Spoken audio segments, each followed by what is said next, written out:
মদখোর গায়ে লেগেছে, সুদখোর গায়ে লেগেছে, জেনাখোর গায়ে লেগেছে, অত্যাচারীর গায়ে লেগেছে।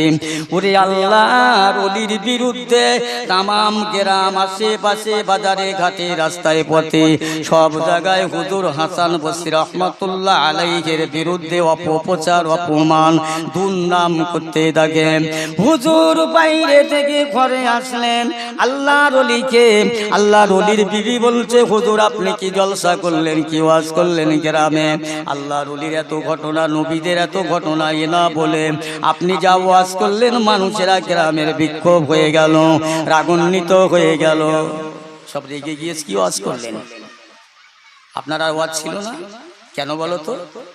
হুজুর আপনার বিরুদ্ধে অনেক ছোট বড় কথা বলছে, আমি আপনার বিবি হিসাবে আমার কথাটা, আপনার অপমানের কথাটা আমার কানে এসে আমার খারাপ লাগছে। আল্লাহর ওলি কত বড় ওলি, নিজে বাজারে গিয়ে এক বস্তা বাতাসা এনে বিবিকে বলে, শোনো বিবি যাও, যারা আমার বিরুদ্ধে গাল দিয়েছে ওদের ঘরে খাবারগুলো পৌঁছে দাও। হুজুর ওরা গাল দিয়েছে, আপনার ছোট বড় কথা বলেছে, ওদেরকে আপনার কেন মিষ্টি দেবে? আল্লাহর ওলি বলছে, বিবি সাহেবা শুনে নাও, বিবি সাহেবা শুনে নাও, আমি তোমাকে বলছি, কলো শোনো শোনো, কাল কিয়ামতের ময়দানে যদি আল্লাহ পাক আমাকে ভালোবেসে আমার ইবাদতে, আমলে, নামাজে, আমার আমলে খুশি হয়ে যদি আল্লাহ পাক আমার ডান হাতে আমল নামাটা, জান্নাতি বেহেশতি আমলটা দেয়, হয়তো আমি জান্নাতে যাব, বেহেশতে যাব। কিন্তু এই গ্রামের মদখোর, জেনাখোর, অত্যাচারী ওরা আমার পিছন দিয়ে টেনে রাখবে। আল্লাহ পাক জেনা করলে এই হবে, জাহান্নামে যেতে হবে। এই হাসান বসরি আমাদের দেশের একজন আল্লাহর ওলি, কেন একদিনও বলেন নাই, ও বিবি সাহেবা ওরা আমাকে জান্নাতে যেতে দেবে না, ওদের না বলার জন্য আমার জাহান্নামে যেতে হবে। সেই জন্য বিবি ওদের ঘরে মিষ্টিগুলো পৌঁছে দাও, ওরা আমাকে যত গাল দেবে আল্লাহ পাক আমার গুনাহগুলো কেটে ওদের আমল নামায় দেবে, আর ওদের নেকিগুলো কেটে আমি হাসানের জন্য আল্লাহ দেবে। জোরে বলা যাবে না সুবহানাল্লাহ? এই শুনছেন তো? আল্লাহর ওলি, যাও, আমার আল্লাহ খুশি হলে আমার কারোর দরকার নাই, চলবে না। আবার মুসলমান ইমানদার ভাই, তাই আপনারা আমাকে দাওয়াত করেছেন দুটো কথা বলাবার জন্য। এটা কোন নবীর মজলিস? সংক্ষেপ আলোচনা, বেশি সময় পাবো না। যে নবীকে আল্লাহ না বানালে দুনিয়া কুল কায়নাত হতো না। নবী আমার হকের জন্য, সত্যের জন্য মক্কা ত্যাগ করলেন, তায়েবে মার খেলেন, উহুদের যুদ্ধে দান্ডান মোবারক শহীদ হলেন, একমাত্র হক কথা বলার জন্য। আল্লাহ কোরআন পাকের মধ্যে বললেন, ইয়া আইয়ুহাল্লাযীনা আমানু কু আনফুসাকুম ওয়া আহলিকুম নারা, এ জগতের মুসলমান, তুমি জাহান্নাম থেকে বাঁচো এবং তোমার আহলিয়াত, আত্মীয়, পরিবার, পরিজন, গ্রামবাসী, দূরে নিকটে সব জায়গায় জাহান্নাম থেকে বাঁচার সহজ রাস্তাটা বলে দাও। একটু জোরে বলা যাবে না সুবহানাল্লাহ? বলো। আল্লাহ বললেন, তোমরা সত্য কথা বলো, সত্য কথা বলার জন্য যদি মরেও যাও শহীদ হয়ে যাবে। আলে নবী দিবস দিচ্ছেন, রাস্তায় যত দোকান খাবার খাচ্ছেন, পাঁপড় খাচ্ছেন, এটা কোন যুক্তির কথা? একদিকে ইহুদির মতো চলাফেরা, আর একদিকে নবীকে ভালোবাসো, মুখে নবীকে ভালোবাসো আর অন্তরে ইহুদির মতন চলাফেরা আমাদের। এই সবাইকে বলছি না, একটা ইহুদি একটা মুসলমান বেনামাজি দুটো সমান। এই আলেম আছে ফোনে নেবেন, একটা মুসলমান নামাজ না পড়ার জন্যে সে ইহুদির সমান। আজকে মুসলমান মসজিদে আজান হলে সেই কোটা বুড়ো আর মুয়াজ্জিন আর ইমাম, মাঝে মাঝে মুয়াজ্জিন আর ইমাম চালায়, যাকো কথা বললে তেতে যাবে। এখন আমি আসল যেটা বিশ্ব নবী দিবস, কোন নবীর মজলিসে বসবেন না, এই মজলিসের আশেপাশে বেয়াদবি করছেন কেন আপনারা জানেন না? আল্লাহ নবী মুসা আলাইহিস সালামের জামানায় একটা আলেম ছিল, যে আলেমটার নাম আবুল হারেস, আপনারা সবাই জানেন। সেই আবুল হারেসা মুসা ইসলামের একটা কিতাব দিয়েছিলেন তৌরাত কিতাব, তার মধ্যে কম বেশি 70 জায়গায় লেখা ছিল আমার রাসূল পাকের নাম, জোরে বলেন সুবহানাল্লাহ। এখন আবুল হারেসা কিতাবটা ঘেঁটে দেখলো যে নবীর কিতাব এসেছে মুসা নবীর জামানায়, আর এ মুহাম্মদ সাল্লামের নাম কেন? এই নামটা আমার কাটতে হবে, কেটে কেটে ওই জায়গায় মুসা আলাইহিস সালামের নাম দেব, আল্লাহ খুশি হবে, মুসা খুশি হবে, আমি শান্তি লাভ করব বলে সমস্ত আমার রাসূলুল্লাহর নামগুলো কেটে কেটে কেটে কেটে মুসা কালিমুল্লাহর নাম সেই জায়গায় বসিয়ে দিলেন। হঠাৎ আল্লাহ শান ওই আবুল হারেসাটা কিতাবি আলেম হয়ে গেল। কি জানো? গোসাপ, গোসাপ, যাকে বাংলায় বলে গুহেড়িকেল সাপ। শুনতে পাচ্ছেন তোমার কথা? হ্যাঁ, নবীর সাথে বেয়াদবি করেছে, তখনও নবী দুনিয়া আসেননি। আবুল হারেসা রাস্তার ধারে গোসাপের জায়গায় গোসাপ রয়ে গেল। আল্লাহ নবী মুসা কালিমুল্লাহ আসছে, নবী তো বুঝতে পেরে চিনতে পেরে, এই আবুল হারেসা তের হাল কেন? হুজুর আমি অন্যায় করেছি, ভুল করেছি, আর অন্যায় যদি করে থাকি, ভুল যদি করে থাকি, সেটা আপনার জন্য করেছি হুজুর। আমি না তৌরাত কিতাব থেকে মুহাম্মাদের নামগুলো কেটে আপনার নাম বসিয়ে দিয়েছি। আপনি আল্লাহর কাছে জানতো, একটু শুনছেন আমার মাপ পাই কি, আমি কি করলে মাপ পাবো একটু বলবেন। আল্লাহ নবী মুসা কালিমুল্লাহ আল্লাহর কাছে গিয়ে বলছেন, আল্লাহ আবুল হারেসা বড্ড ভুল করেছে, একটু মাফ করে দেন। এ মুসা, আল্লাহ বলছে মুসা, আর একবার যদি ওর জন্য শাফাত সুপারিশ করো, আমি আল্লাহ তোমার মুসা আলাইহিস সালামের দপ্তর থেকে নাম মুছে দেব। ও আমার নবীর সাথে বেয়াদবি করেছে, আমার রাসূলের সাথে বেয়াদবি করেছে, ওর মাপ নেই। ওর যদি মাপ আমার নবী করে তা মাপ হবে, বলুন না সুবহানাল্লাহ। যাও, আল্লাহ নবী মুসা কালিমুল্লাহ আসছে। আবুল হারেসা বলছে, হুজুর খবর, এই যা যা, তোর জন্য আজ আমি নবুয়াতের দপ্তর থেকে বাদ যাচ্ছিলাম, যা তুই যার কাছে অন্যায় করিস সেই যদি মাপ দেয় তো মাপ হবে, আল্লাহ মাপ করবে। আল্লাহর প্রেরিত রাসূল, সে আল্লাহর বন্ধু, তুমি তার উপরে বেয়াদবি করেছো। আল্লাহ তো সেই আখিরি নবী রাসূলুল্লাহ কবে আসবে, কোন দিন জন্মাবে, কত বছর পরে দুনিয়া আবির্ভাব হবে, আমি আবুল হারেসা তো জানি না। আল্লাহ যেন আমার সেই পর্যন্ত হায়াতটা রাখে, আমি যেন ক্ষমা চাইতে পারি। আল্লাহ বলছেন, মুসা যা, তোর আবুল হারেসার ওই কথাটাই আমি কবুল করলাম, ওর পাহাড়ে পাহাড়ে বনে বাদারে এখন থাকতে বল। আমার নবী মদিনা থেকে, মক্কা থেকে মদিনায় যাচ্ছেন, ওই রাজ পাহাড়ের উপর দিয়ে আবুল হারেসা সেই পাহাড়ি থেকে পা জড়িয়ে ধরেছে। আল্লাহ নবী বলছে, আবুল হারেসা পা ছাড়। ইয়া রাসূলুল্লাহ, হাবিবাল্লাহ, আপনি যখন আমাকে চিনতে পেরেছেন, আমার কেন এই হালাত হয়েছে এটা আপনি বিলক্ষণ জানেন। ইয়া রাসূলুল্লাহ, হাবিবাল্লাহ, একবার আপনি আমাকে মাফ করুন, ক্ষমা করুন। আমি সেই মুসা আলাইহিস সালামের জামানা থেকে এই গোসাপ অবস্থায় রইলাম। আল্লাহ নবী মুসা কালিমুল্লাহ চলে গেলেন, ঈসা রূহুল আসমানে উঠে গেলেন। 570 বছর আর দুনিয়ায় নবী নাই।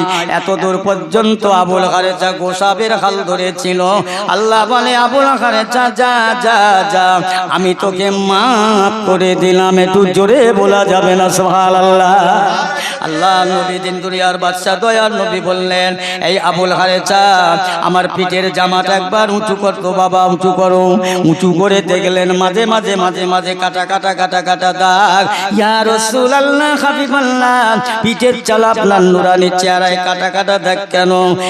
আবুল হারেসা, তুই যখন আমি মুহাম্মাদের রাসূলুল্লাহর নামটা তৌরাত কিতাব থেকে কাটলি, একটা করে কাটার দাগ আমার নুরানি পিঠের চালে হয়ে গেছে। একটু জোরে বলা যাবে না সুবহানাল্লাহ। আল্লাহু আকবার, আল্লাহু আকবার, কোন জিন্দাবাদ।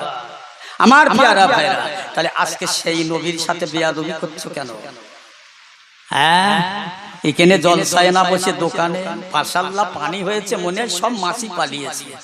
আরে বাবা, চুনো কুটি ভর্তি সব 8 বয়সে মেয়ে ছেলে, লজ্জা করে না, শরম করে না?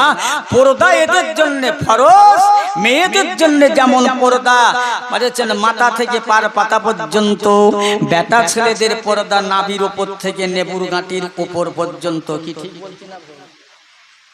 তাহলে এগুলো মানতে হবে তো। ও করে ঘুরছে। একটা 12 বছর 13 বছর 17 বছর মেয়ের মিলাতে এসে হাত ধরে ঘুরছে। ও মেয়ের হাত ধরে ঘুরছিস কেন? বলছে আমার বড় ভাই শালি। তা তোর কি হয়েছে? এই তোর বড় ভাই শালিটা কি হলো? তুই মুসলমান। আসলে আগুন আর পেট্রোল যদি এক জায়গা হয় ভাই ঠিক থাকবে? ধরে দাউ দাউ করে জ্বলবে। আগুন আর পেট্রোল এক জায়গায় হলে যা হয় মিলাতের গোষ্ঠীর পিণ্ডি পেকে দেবে। কি রাগ করছেন আমি আপনার উপরে নাকি? আপনার রাগ করলে অসুবিধে নেই, যত রাগ করবেন আমার তত ভালো লাগবে, বুঝেছেন? ঠিক হয়। আল্লাহ রসুল আমাদের জন্য কত না কান্না কাঁদলে, আর আমরা দোকানে বসে সময় পার করব। এই প্রসঙ্গে মনে পড়ে যায় কোন নবী কোন রসুলের মজলিসে একদল মৌলবীরা ফতোয়া দিচ্ছে নবী হচ্ছে আমাদের মতো মানুষ, আবার কেউ বলছে নবী আমাদের বড় ভাই। নাউজুবিল্লাহ। এ বাবা, নবী যদি তোর বড় ভাই হয় তা বড় ভাই তুই তো ছোট ভাই, তা তোর বড় ভাই নামাজ পড়ে, তুই ছোট ভাইও নামাজ পড়িস। এখন মেয়ের বাপের মেয়ের বিয়ে হচ্ছে, 80 জনা বরযাত্রী 120 জন এসছে। বুড়ো বলছে এই করছি কতজন বরযাত্রী এসছে গুনে দেখতো। বলছে চাচা 120 জন। মাত্রা খারাপ, 80 জনের জায়গায় 120, 40 জন বেশি। ও বাচ্চা, ও তুমি দুঃখ করছেন কেন? যারা বলছে আমার নবীর বড় ভাই, ও তো ছোট ভাই, ও তো নামাজ পড়ে, তা ওকে দেখে বরকতের দোয়া চেয়ে নাও। আমার নবীর বরকত শুনবে। আল্লাহ রাসূল আল্লাহর হাবিব দয়ার নবী, দিন দুনিয়ার বাদশাহ, বাদশাহ দিগের বাদশাহ, রাহমাতুল লিল আলামিন। হুজুর আমার খন্দকের যুদ্ধ হবে, খাল খনন শুরু করলেন, মাটি কাটা শুরু করলেন। একবার মদিনার মানুষ জানে পারে না পাশে, মক্কার মানুষ জানো পারে না যায়। একাধিক ভাবে কয়েকদিন ধরে মাটি কাটছে, সাহাবা হুজুররা মাটি কাটছে, আল্লাহর নবী নিজে মাটি কাটছে। নবী নিজে মাটি কাটছে, আল্লাহ রসুলের পেট আর পিঠ সমান হয়ে গেল। সাহাবারাও আল্লাহ রসুলের সাহাবা হযরত জাবের রাদিয়াল্লাহু তাআলা আনহু বাড়িতে এসে বিবির সঙ্গে বলছে, বিবি রে আমাদের ঘরে কিছু খাবার আছে। হুজুর 1 কেজি আটা, একটা বকরি ছাগল, এছাড়া আর দ্বিতীয় কিছুই নাই। ও বিবি সাহেবা, আমার মনটা কাঁদে, মনটা ভালো লাগে না, আমার বড় ব্যথা লাগে, দুঃখ লাগে। যে নবীর দেখলে জাহান্নামের কথা মনে হয়, যে নবীর দেখলে জান্নাতের কথা মনে হয়, যে নবীর দেখলে আল্লাহ পাক কাজে কর্মে বরকত দেয়, সেই নবী আজ খন্দকের মাটি কাটছে নিজে কোদালে, নিজে মাঠে, নিজে মুঠে। বিবি রে খাওয়া হয় না, আশা করছি, ইচ্ছা করছি, মনে মনে ভাবছি আমার নবীকে দাওয়াত করে খাওয়াবো। জান জান হুজুর আর দেরি করবেন না, আমি আপনার বিবি হিসাবে বলছে ওই 1 কেজি আটার পাতলা ছাগলটা জব করে আল্লাহর নবীকার একজন আল্লাহর নবীর সঙ্গী কি তাল বেলেম কিংবা সাহাবা বেশি লোককে দাওয়াত দেবেন না। আল্লাহ নবীর সাহাবী হযরত জাবের রাদিয়াল্লাহু তাআলা ছুটে ছুটে ছুটে ছুটে আশা করে, বড় আশা নিয়ে রাসূলুল্লাহর দরবারে হাজির হয়ে যায়। আসসালামু আলাইকা ইয়া রাসূলুল্লাহ, হাবিবাল্লাহ। ওয়া আলাইকুম আসসালাম। বাবা বলো কি হয়েছে? হুজুর আমি আপনাকে দাওয়াত করব। কি আছে বাবা বাড়ি? খাবার দাবার। হুজুর 1 কেজি আটা, একটা বকরি ছাগল। আমার নবী, দয়ার নবী, বিশ্ব নবী সাহাবীদের দিকে লক্ষ্য করে বললেন, এই খন্দক কাটা অধিবাসীরা, এ মাটি কাটনে ওয়ালারা, এ কোদালেরা, মুঠেরা, দাঁড়াও, আমি নবী একটা কথা বলবো। সাহাবীরা আর কেউ না কাজ করলেন, নবী আদবের সঙ্গে দাঁড়িয়ে গেলেন। ও আমার সাহাবীরা, আজ আমার মহব্বতের প্রিয়তম সাহাবী, প্রাণের সাহাবী আমাদের দাওয়াত করছে, সবাই কবুল করুন। কম করে 3 থেকে 350 সাহাবী। জাবেরের মাথা খারাপ, কি হবে? 1 কেজি আটা, একটা ছাগল। কিন্তু রাসূলুল্লাহ শুনেছে কি আছে, শুনেছে না শুনেনি? শুনেছে, তারপরেও সন্দেহ হচ্ছে। আল্লাহ রাসূল আল্লাহ হাবিব বলে, যাও বাবা জাবের ঘরে যাও, বকরিটা জব করবে, রান্না করবে না, খামিরটা ছানবে, পিঠা তৈরি করবে না, রুটি বানাবেন না, আমি যাব তারপর করবে। ও মুসলমান ইমানদার, যারা নবীকে বড় ভাই বলে দাবি করো, আমার বাড়ি 100 জনা বরযাত্রী আসার কথা এসেছে, বেশিরভাগ 150 জনা। তুমি একটু ওই প্লেটে আপনি বিরিয়ানির হাঁড়ি টালকা করে একটু দোয়া চেয়ে দাও না, বরকতের ছোঁয়া। ও দেখবে কোথায় যাবো স্টেঞ্জায় বদনা দাও, পালাবে, বদনালে পালাবে, দোয়া চাওয়া তো দূরের কথা। মুসলমান আল্লাহ বাগানেরা, নবীকে ছোট মনে করো না, যত নবীকে মামুলি ভালোবেসো না, ছেলে খেলা করো না, নবীকে ভালোবাসার মতো ভালোবাসো, মহব্বত করার মতো করো, মানার মতো মানো, ধরার মতো ধরো, সম্মানের মতো সম্মান করো, ইদিক উদিক করো না। হাজার জাবের চিন্তা করে বাড়ি এসে বিবিকে ডেকে বলছে, বিবি লাও, তুমি সামলাও। কেন? তার মানে আমি চলে যাচ্ছি। কোথায়? বাড়ি থেকে চলে যাচ্ছে। আমি খুব লজ্জায় পড়ে গেছি। কেন?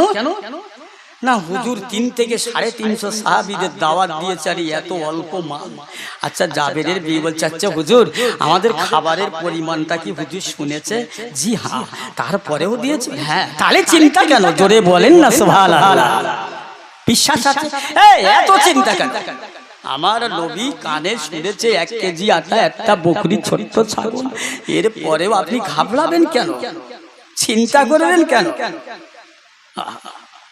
আচ্ছা, জাবের রাদিয়াল্লাহু তাআলা বসে আছেন, আল্লাহ নবী ঢুকলেন। ও বাবা জাবির, দাও তোমার গোস্তের পাত্র টানো, আটার খামের পাত্র টানো। আল্লাহ নবীর সামনে নিয়ে আসলেন। নবী আমার হাত দেয়, নবী আমার গোশে হাত দেয়, খামের হাত দিয়ে গোরপাক নাড়া চাড়া করতে করতে বললেন, বাবা জাবের, যাও তরকারিটা রান্না করো, রুটিটা তৈরি করো, তৈরি হয়ে গেলে ইনশাআল্লাহ আমি সময় মতো আমার সঙ্গীদের নিয়ে চলে আসবো। হযরত জাবের রাদিয়াল্লাহু তাআলার দরুদ শরীফ, আল্লাহুম্মা মাওলানা চান কি বললো মানলেন। এই ইলিয়াস, এক কাপ চা লিয়ায় না। মোহাম্মদ তুমি ওগো খোদার পিয়ারা, আমিনা মায়ের তুমি নয়নের তারা, এসেছিলে তুমি ওগো সেই নিশিরাতে, মুখেতে মধুর বাণী, কোরআন যে হাতে। আল্লাহুম্মা, আমি একটা জলসায় আছি, আপনি 10টার দিকে ফোন করুন, কে বলছেন?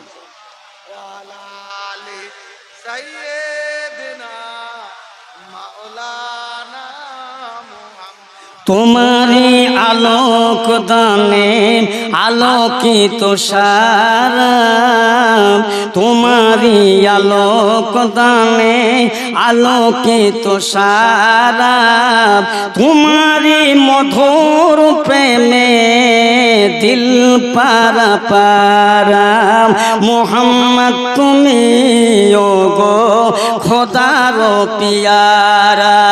আল্লাহুম্মা সাল্লি আলা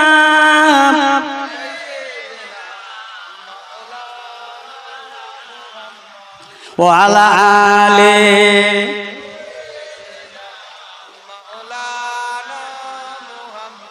মাশাআল্লাহ, কি বলছিলাম জানো, মনে আছে আপনাদের? কি বলছিলাম? হ্যাঁ, আপনাদের নাম মনে থাকলে তাহলে আমার মনে থাকবে তো। আমি দেখছি কিরাম ওয়াজ হচ্ছে। যাবে আল্লাহ রসুল ঘরে আসলেন, ইদিক উদিক হাতাহাতি ঘুরপাক দিতে বলছে, বাবা রান্না করো। আমি ঠিক সময় আমার সাহাবীদের সঙ্গীদের নিয়ে আমি আসব। যাবে চিন্তা করছি, আল্লাহ আপনার বন্ধু আসবে আমার ঘরে, আমার তো কিছুই নাই বসে জায়গা দেওয়ার, শুধু জমিনে দেব জায়গা। আল্লাহ আপনার হাবিবের খাতিরে এত কিছু করবে না?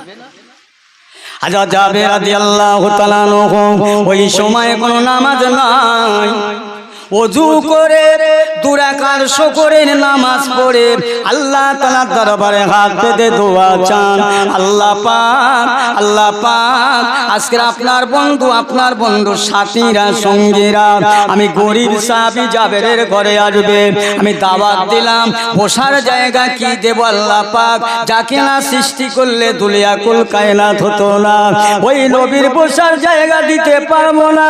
আল্লাহ আপনার হাবিব বেজার হবে, কষ্ট পাবে, অসম্মান হবে, আমি জাবের মনে কষ্ট লাগবে। এই না দোয়া করতে করতে করতে করতে এমন সময় আমার বিশ্ব নবী ঢুকে বললেন, বাবা জাবের এসো বাবা, বেরিয়ে বিছানা কোনো পেতে দেন।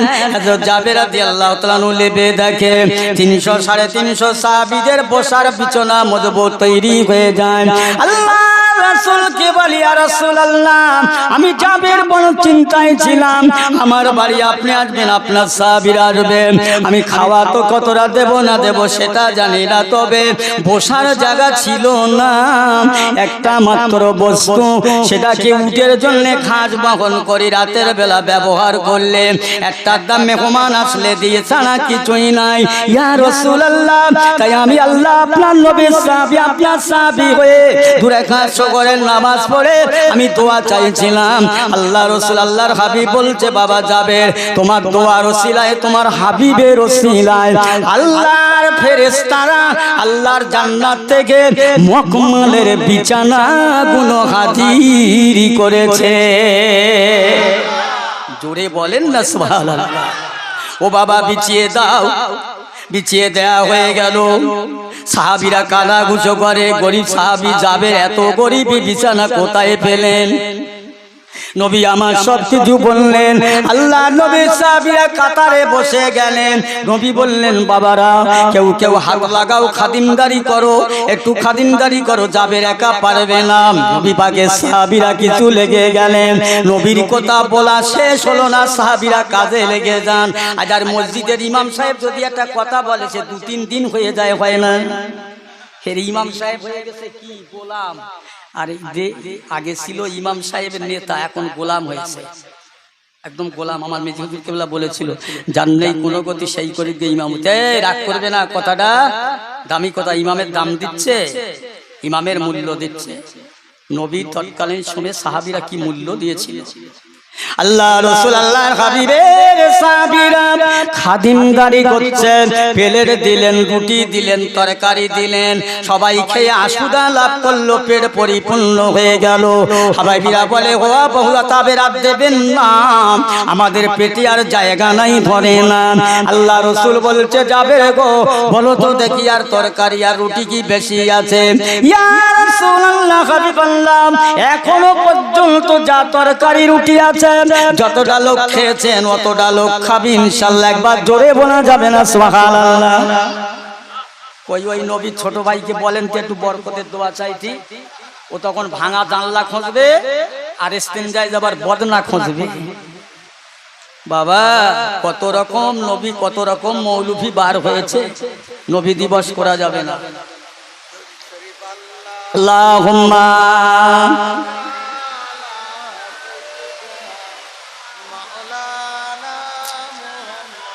পানি খুব জোর হচ্ছে ভাই,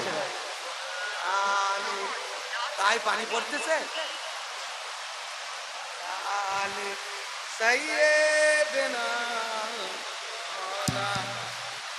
যাক আলহামদুলিল্লাহ, যে কজন বসে আছে খুব ভালো জায়গায় বসে আছেন না, মনে মনে করছেন বাঁধনে পড়ে গেছে নাকি? ভালো জায়গায় বসে আছেন, বৃষ্টি হচ্ছে, এটাও ভালো, কিছু বলার নেই আমার প্রিয়রা ভাই। তাহলে সেই নবীর জলসা, সেই রাসূলুল্লাহর মজলিস, যার গায়ে মাছি বসেনি, মশা বসেনি, বুঝেছেন? কিছু লোক বলতেন আবু জেহেলের জামানায় আমার নবী যখন বেঁচে তো তাকবীর দেন, তো নারায়ে তাকবীর, নারায়ে তাকবীর।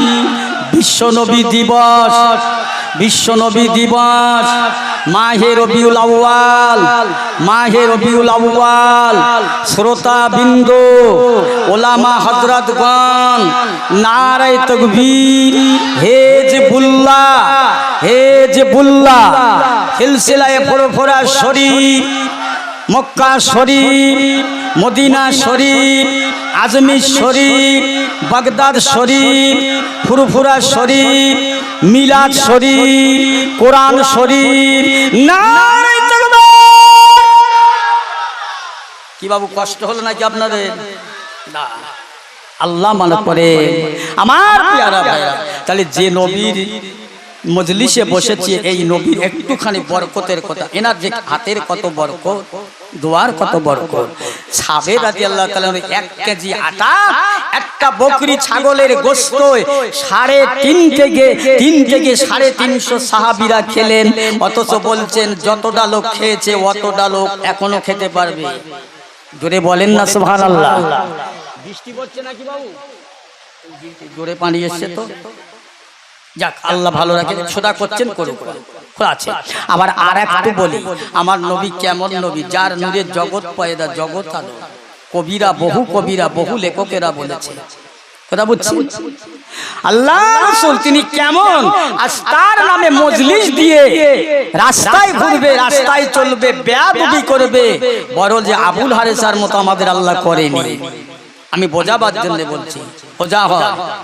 নবীর জলসা দিয়েছো, নবীর সাথে বেয়াদবি করো না। আমার নবী কত বড় নবী, তুই কত বড়, তার কত জ্ঞান।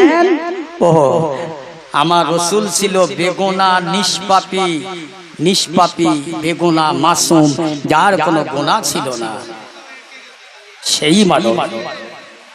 কি হয়েছে আমার পেয়ারা ভাইরা দোস্তেরা, সেই নবী। একটুখানি বলি ছোট্ট ছোট করে, আল্লাহ রাসূল, আল্লাহর হাবিব 1 তারিখে আম্মা মসজিদে নববী শরীফে সন্ধ্যাবেলা নামাজ পড়তে যাচ্ছেন। আম্মা জান আয়েশা, কোন আয়েশা? 6 লক্ষ হাদিস পাকের হাফেজা, 30 পারা কোরআন শরীফের হাফেজা, এত জ্ঞান, যিনি আরবের জমিনে দাঁড়িয়ে দাঁড়িয়ে কবিতা রচনা করতে পারতেন হামেশাই, সেই আয়েশা।